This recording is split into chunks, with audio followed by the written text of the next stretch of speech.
C'est avec orgueil et à juste titre que la France revendique la paternité de cette race. En effet, les Français ont réussi à fixer par la sélection les caractéristiques extraordinaires de cette race. Elle réunit une typologie, des instincts et un tempérament absolument fascinant. Commençons par voir le type de chien dont il s'agit. Sans aucun doute, il s'agit d'un molossoïde. Il descend donc des grands chiens qui partirent du Tibet pour se répandre dans le monde entier par différentes voies. En Angleterre, comme dans d'autres pays d'Europe, il existe des molosses probablement apportés par les Phéniciens et par les Celtes. Nos voisins d'outre-Manche commencèrent, vers la fin du premier millénaire, à se livrer à un passe-temps d'un genre particulier.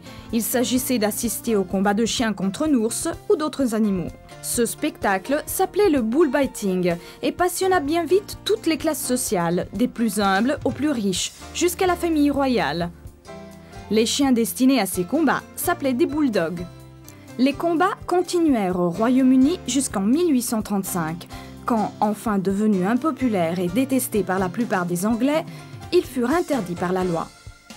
Celle-ci autorisa cependant jusqu'en 1912 les spectacles appelés ratting, où des rats étaient mis à mort par des petits bulldogs ou par des boules terriers.